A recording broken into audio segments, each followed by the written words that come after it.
शांति।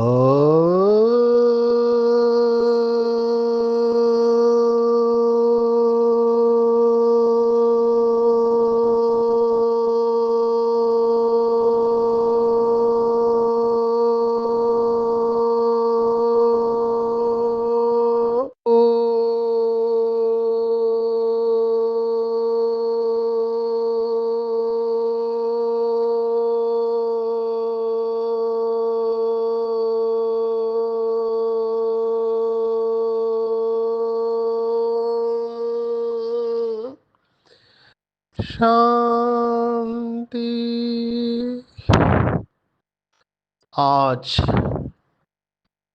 20 जुलाई 2025 भारत में रविवार है। Today is 20th July 2025 and it's Sunday in Bharat. आज की मुरली का जादुई रहस्य स्वयं को प्रेरणा देने के लिए magical secrets of today's Murli for motivating the self. आज रविवार है तो अव्यक्त बाप दादा के बहुत ही पावरफुल और मधुर महावाक्य है। रिवाइज तारीख है 25 फरवरी 2006। रिवाइज डेट इज 25 फरवरी 2006। मुरली के टाइटल में ही पूरी मुरली आ गई है। राजू भाई का कमाल है। ये महाशिवरात्रि की मुरली है। हमने पहले भी देखा है, अगर हम शिवरात्रि की या त्रिमूर्ति शिव जयंती की सभी अव्यक्त मुरलियों को कंपाइल करें, इकट्ठा करें और एक साथ स्टडी करें तो हमको बहुत सारे कॉमन पॉइंट्स दिखाई देंगे। आज के दिन विशेष बाप दादा ने बहुत बड़ा होमवर्क दिया हुआ है। अभी ये 2006 की मुरली है, आज भी उतनी ही लागू पड़ती है। मुरली का टाइटल है आज उत्सव के दिन मन के उमंग उत्साह द्वारा माया से मुक्त रहने का व्रत लो। मर्सीफुल बन, मास्टर मुक्तिदाता बनो। साथ चलना है तो समान बनो। तो 4 पार्ट में हम इसको डिवाइड कर सकते हैं। एक उमंग उत्साह, वो भी तन का नहीं, मन का उमंग उत्साह बाबा ने कैटेगोरिकली ये अलग किया हुआ है। तो पहला पार्ट है मन का उमंग उत्साह। दूसरा है माया से मुक्त रहने का व्रत, ये भी बहुत गहरी पॉइंट है। तीसरा है मर्सीफुल बन, मास्टर मुक्तिदाता बनो। और चौथी पॉइंट है साथ चलना है तो समान बनना है। ये चारों ही बातें एक दूसरे के साथ जुड़ी हुई है। आज की मुरली की शुरुआत करते हैं। बाबा हमेशा की तरह शुरुआत में नशा चढ़ा रहा है। कौन सा नशा? बाबा ने कहा विशेष दिन है जो सारे कल्प में नहीं है, क्योंकि बाप और बच्चों का दोनों का जन्मदिन है। ऐसी एक भी जयंती नहीं है पूरे कल्प में, क्योंकि इस एक जयंती में बहुत जयंतियाँ समाई हुई है। अभी ये चिंतन की बात है। शिव जयंती सो बच्चों की जयंती, सो गीता की जयंती, सो संगम युग की जयंती, ये सब जयंतियाँ एक साथ समाये हुए हैं। आप इसके ऊपर और चिंतन करेंगे तो ये विशेष दिन है और यही प्यार की निशानी है बाबा ने कहा, क्योंकि बाप और बच्चों का इकट्ठा जन्म होना। और देखो बाबा ने कितना नशा चढ़ाया है। बाप कह रहा है, सर्वशक्तिवान कह रहा है कि बाप बच्चों के सिवाय कुछ नहीं कर सकते और बच्चे भी बाप के सिवाय नहीं कर सकते। जन्म इकट्ठा है, संगम युग में रहना भी इकट्ठा है और साथ भी इकट्ठा चलना है। तो सब कुछ इकट्ठा है। तो ये बहुत अच्छा विजुअलाइजेशन भी है कि मैं संगम युग पर शिव बाबा के साथ कंबाइंड हूँ। अलग हो नहीं सकता, जैसे शरीर और आत्मा है ऐसे ही हम और बाबा मैं बाबा का, बाबा मेरा, दोनों साथ में है। अभी देखो बाबा ने क्या कहा कि भक्त पुकार रहे कब आएंगे कब आएंगे। आप देखना शिवरात्रि के दिन कितने गीत गाते रहते। आज भी ये श्रावण मास में शिव के ऊपर जल चढ़ाने के लिए कितना भोलेनाथ भोलेनाथ करते रहते हैं। तो वो गा रहे हैं कब आएंगे कैसे आएंगे, और हम मना रहे हैं। तो कितना फर्क है भक्त और बच्चों में। तो बाबा कह रहा है आज के दिन कि बाप ने बच्चों को ढूंढ लिया। हम तो फेरी पहन रहे थे, तीर्थ यात्रा के ऊपर तीर्थ यात्रा कर रहे थे, लेकिन हम भगवान को पहचान नहीं पाए। और यहाँ पर भगवान ने अपने बच्चों को ढूंढ लिया और सौदा पक्का हो गया। कौन सा सौदा? मैं बाबा का और बाबा मेरा। बच्चों ने कहा मेरा बाबा और बाप ने कहा मेरे बच्चे। बस इसमें सब कुछ आ गया। ये सस्ता सौदा है बाबा ने कहा, और सहज भी है। मुश्किल उनको लगता है जिनके अंदर कमियां और कमजोरियां है। एक्चुअली मेरा बाबा में सब कुछ आ जाता है। योग भी मेरा बाबा में समाया हुआ है। जैसे ही हमने दिल से अनुभव किया कि भगवान मेरा है, बाबा ही मेरा संसार है, बाकी सब असार है, तो योग लगा हुआ है। जैसे ही हमने कहा मेरा बाबा, दिल से, दिल से, हाँ कई लोग दिमाग से या बोलते रहते हैं लेकिन अनुभव नहीं है। क्यों माताओं को जल्दी अनुभव होता है? क्योंकि दिल से। भाई भी है जो दिल से बाबा को सच्चा प्यार करते हैं, तो दिल से जो कहते हैं मेरा बाबा। देखो एक बार एक मुरली में बाबा ने इतनी पावरफुल बात कही, तो मधुबन में या बहुत जगह पे उसका पोस्टर ही बना दिया। उसमें लिखा हुआ है, बाबा ने कहा कि अगर दिल से कोई भी बच्चा विश्व के किसी भी कोने में अगर दिल से कहे कि मेरा बाबा, मीठा बाबा, आप आ जाओ, तो बाबा भी बंधा हुआ है। कितनी बड़ी कॉन्फिडेंस दे रहा है बाबा। सिर्फ दिल से कहना जरूरी है। और बहुत सारे बाबा के बच्चों के अनुभव है। एक तो अनुभव हम सब ने किया, साक्षी होके हमने देखा, बाबा की मुरली चल रही है, अव्यक्त बाप दादा, हम सामने बैठे, हजारों बाबा के बच्चे सामने बैठे हैं, ऑनलाइन हजारों सुन रहे हैं। और बाबा मुरली सुनाते सुनाते रुक गया। तो हमको बड़ा आश्चर्य लगा, बाबा ऐसे अचानक नहीं रुकता है, तो रुका मतलब कुछ तो हो रहा है।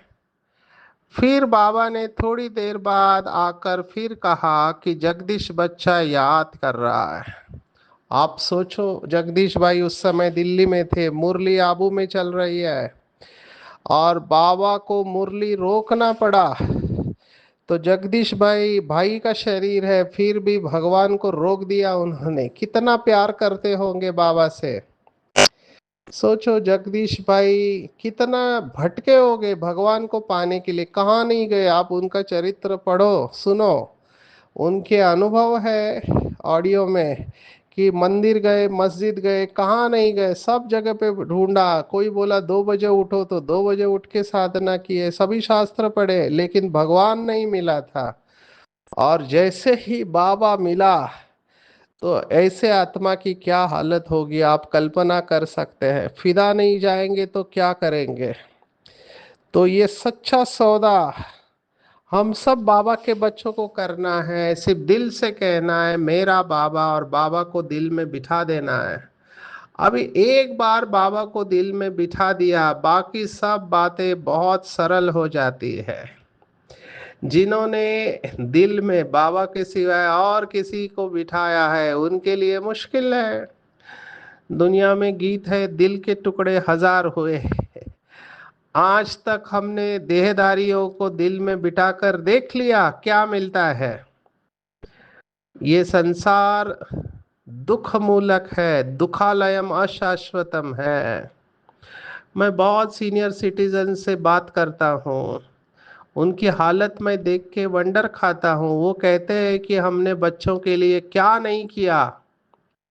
दिन रात हम जागे हैं बच्चों के लिए, खुद भूखे रह के बच्चों को खिलाया, खुद तकलीफ में रहे और बच्चों को पढ़ाया, और जब उनकी बारी आई तो वो छोड़ के हमको चले गए।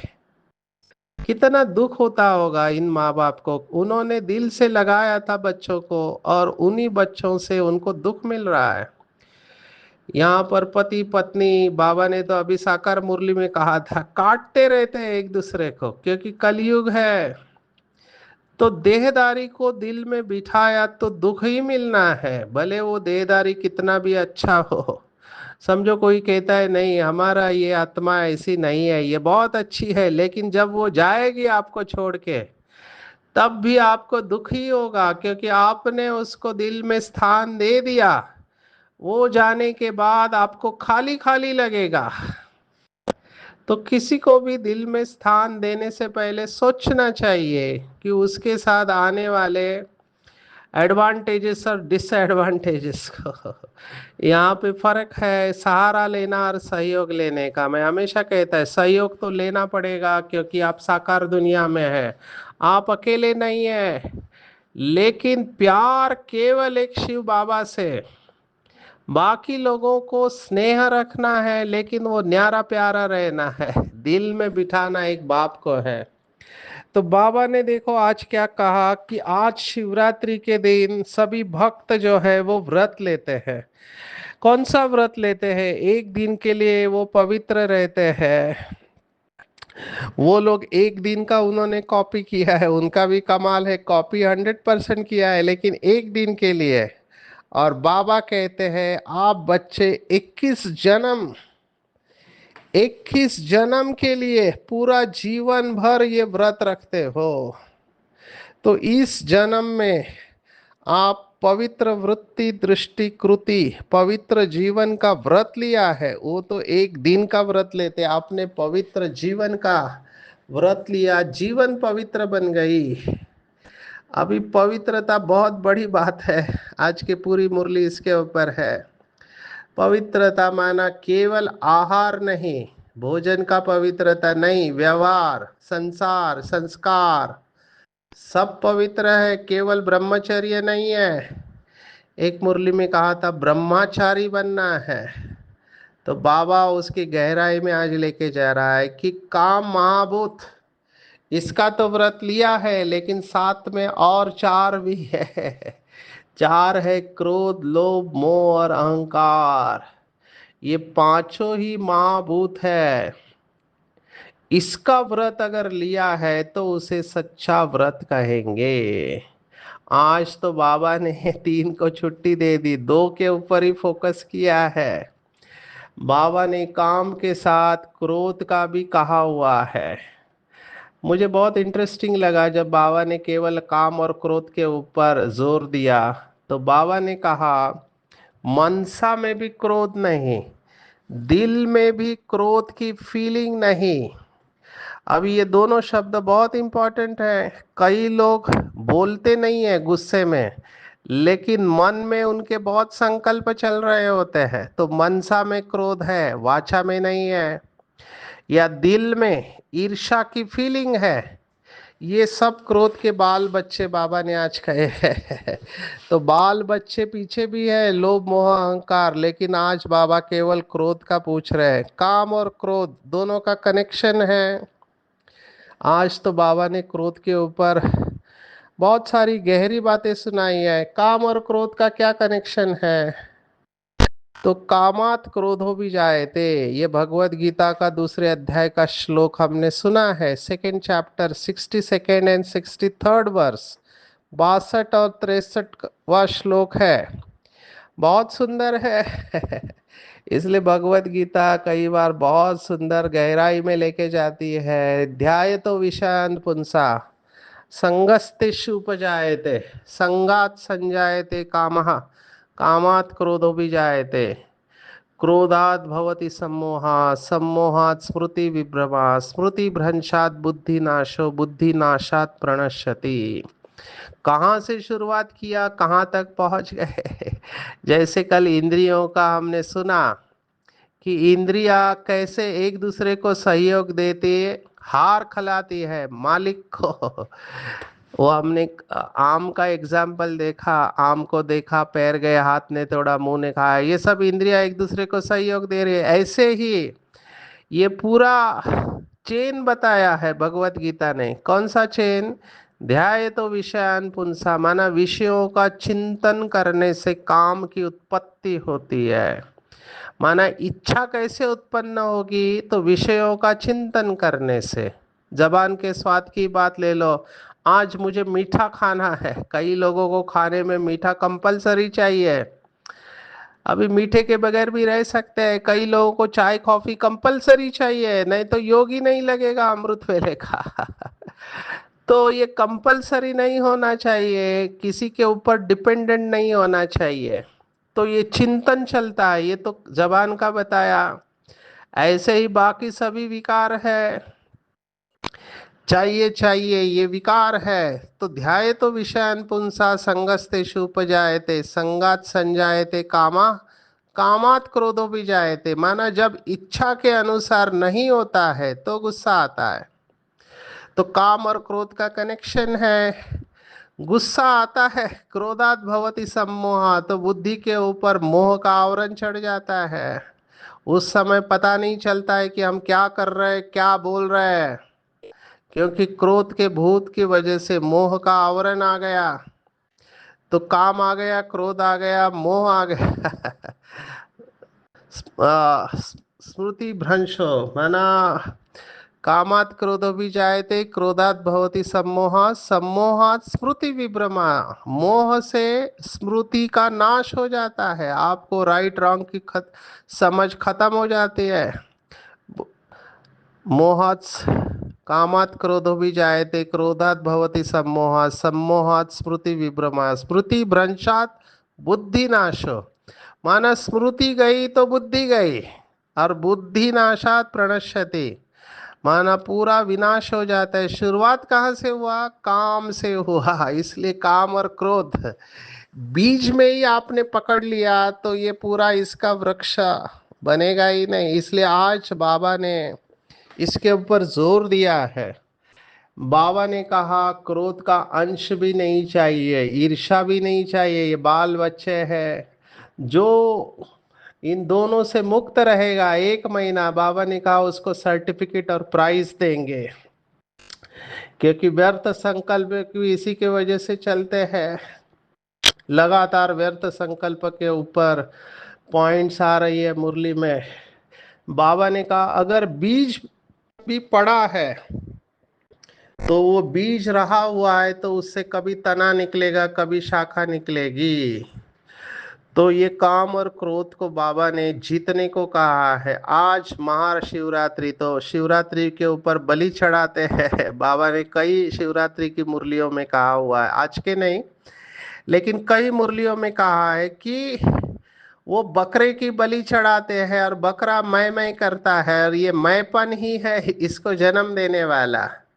तो बाबा ने कहा मन के उमंग उत्साह से, मन का उमंग उत्साह मुख का नहीं, मन के उमंग उत्साह से जो थोड़ा बहुत रह गया है, चाहे मनसा में, वाणी में, संबंध संपर्क में, बाबा ने कहा आज बाप को गिफ्ट में दे दो। देखो बाबा कौन सी चीज मांग रहा है? जिससे हम दुखी है, जिससे हम दुखी है। ये जो शास्त्रों में गायन है, नीलकंठ उसने जहर पी लिया, ये विष है। बाबा कितनी बार कहते हैं कि काम विष है, आदि मध्य अंत दुख देता है, इसको पॉइजन कहा है। और यही पॉइजन आज हमसे बाबा गिफ्ट में मांग रहा है। तो जो चीज हमको दुख दे रही है, बाबा कह रहा है मुझे दे दो, मैं लेने के लिए आया हुआ हूँ। तो बाबा पूछ रहा है क्या देंगे? बाबा ने कहा जो उमंग उत्साह से हिम्मत रखते हैं, करके ही दिखाएंगे, बेस्ट बन के दिखाएंगे, वो हाथ उठाओ। तो हम सब मन का हाथ आज उठाएंगे। अभी तक जो कुछ भी हुआ उसे फुल स्टॉप। बाबा आज मैंने महसूस किया कि मैंने बहुत सारा टाइम वेस्ट किया है। आज मैं आपको सच्ची दिल से ये वायदा करता हूँ कि मेरे अंदर ये जो भी महाभूत है, विशेष काम क्रोध के बाल बच्चों के साथ, मैं आपको गिफ्ट के रूप में दे रहा हूँ। ये सब आज लिखेंगे हम पेपर पे। ये मुरली पढ़ने के बाद, सुनने के बाद हम कागज के ऊपर ये पूरा वाक्य लिखेंगे और बाबा को दे देंगे। अगर फिर से आता है फिर से लिखेंगे, फिर से दे देंगे, फिर से आता है फिर से लिख के दे देंगे। और बाबा ने फिर सॉल्यूशन दिया है। बहुत बड़ी बात है, समय कम पड़ेगा, बहुत गहरा चिंतन करना है। मेरा तो फेवरेट सब्जेक्ट है एंगर मैनेजमेंट, क्योंकि मैंने अपने अंदर एक ग्रेट ट्रांसफॉर्मेशन देखा है। क्योंकि ये सब मेरे अंदर मैंने अनुभव किया है, कैसे काम और क्रोध कनेक्टेड है। काम माना केवल काम विकार नहीं, काम माना कामनाएं, हद की कामनाएं। खुद से अपेक्षा होती है, दूसरों से भी अपेक्षा होती है कि इसको ऐसा करना चाहिए, ऐसा नहीं करना चाहिए। सेवा में भी कामनाएं होती है एक दूसरे से। ये सभी क्रोध को जन्म देती है। और आज बाबा ने कहा कि आप दृढ़ संकल्प की हिम्मत करो तो दो शक्तियों के द्वारा आप क्रोध मुक्त हो सकते। देखो, पूरी तरह से क्रोध मुक्त भगवान वाच है। अविनाशी सर्जन दवाई दे रहा है, 2 गोलियां लेनी है, सहन शक्ति और संभालने की शक्ति। एक देखा गया है, मैंने भी अपने में ऑब्जर्व किया कि जिसके अंदर, इसको हम थ्रेशोल्ड बोलते हैं, सहन करने की थ्रेशोल्ड। कई लोग कहते हैं कि एक बार सहन करेंगे, 2 बार सहन करेंगे, 5 बार सहन करेंगे, उसके बाद क्या? कितने बार सहन करना है? तो सहन करना है, केवल सहन नहीं करना है, सहन करने के बाद समाना है। इसमें थोड़ा मैं प्रैक्टिकल बातें सुनाऊंगा। अभी ये पति पत्नी के बीच में झगड़े होते हैं, ठीक है? तो जब तक आपको कोई फिजिकली असॉल्ट नहीं करे, मारता नहीं है, सिर्फ मुंह से बोल रहा है जो नहीं बोलना चाहिए, उन सब बातों को सहन करना चाहिए। कोई आपको हिट नहीं करना चाहिए, मारना नहीं चाहिए, अपने आप को बचाना आना चाहिए। वहां पे कायदा आपको प्रोटेक्ट करेगा, लेकिन बाकी सब आपको सहन करना है। साइंस में यहाँ पे थोड़ा डिफरेंस ऑफ ओपिनियन है। साइंस में एक प्रयोग हुआ है जिसको कहते हैं boil frog syndrome. Boil frog syndrome माना क्या है कि ये फ्रॉग या मेंढक होता है, उसके अंदर एक कला होती है कि वो अपने बॉडी के टेम्परेचर को एडजस्ट कर सकता है। इसलिए वो ज़मीन पर रहता है, पानी में रहता है, हाइबरनेशन में रहता है।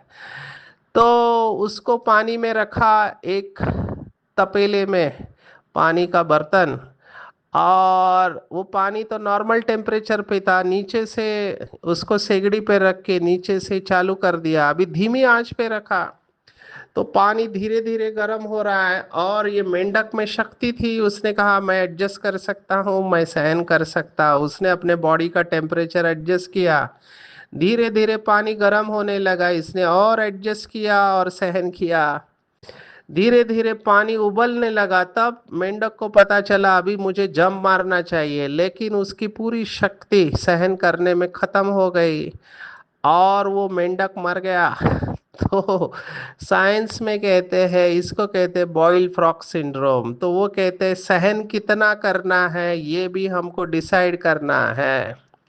अभी यहाँ पे डिफरेंस ऑफ ओपिनियन हो सकता है। कुछ लोग कहते हैं कि अगर हम ज़्यादा सहन करेंगे तो लोग हमारा फायदा उठाएंगे, क्योंकि उनको पता है ये ओम शांति वाले हैं, ये कुछ करेंगे नहीं। तो सहन करना कमजोरी समझ आ जाता है। कई बार ऐसे कुछ लोग मुझे कहते हैं सहन करेंगे तो दूसरे आपका फायदा उठाएंगे, ये भी कहते हैं। तो थोड़ा तो हमको बोलना चाहिए। तो मैं हमेशा ये कहता हूँ, सत्यता के साथ बाबा हमेशा सभ्यता की बात करते हैं। आपको बोलना है जरूर बोलो, लेकिन सम्मान पूर्वक बोलो। सत्यता के साथ सभ्यता को जरूर रखो, लेकिन सहन करना है। सभी आध्यात्मिक साधकों ने अपने जीवन में सहन किया हुआ है। बहुत संतों की जीवन कहानी आप देखेंगे तो सभी ने सहन किया हुआ है। तो सहन शक्ति है, कमजोरी नहीं है। लेकिन सहन शक्ति के साथ और एक शक्ति दोनों साथ में जाती है।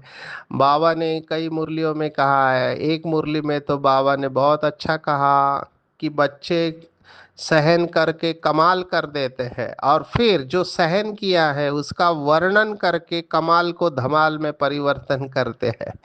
तो सहन करने के बाद वर्णन नहीं करना चाहिए कि मैंने इतना सहन किया, मेरी जगह पे दूसरा कोई होता तो नहीं कर पाता, इसने ऐसा कहा वैसा कहा। बिल्कुल नहीं। सहन करने के बाद समाने की शक्ति।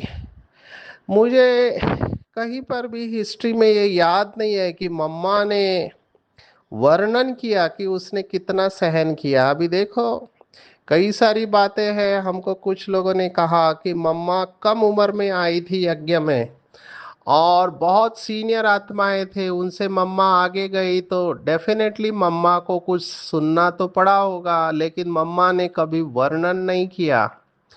आज हम देखते हैं किसी ने कुछ कहा तो पूरा गांव में ढिंडोरा पीटने वाले लोग हैं।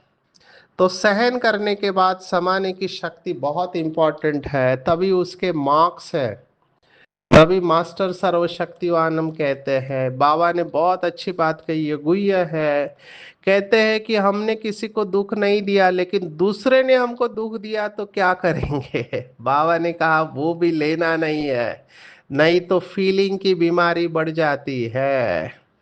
ये फीलिंग आती है, और ये फीलिंग कई सालों तक रहती है। मेरे पास केसेस है, किसी ने कुछ बोला, सालों तक लेकर अंदर पड़े हुए, वो निगेटिव डर का वाइब्रेशन या गुस्से का वाइब्रेशन अंदर पड़ा हुआ है।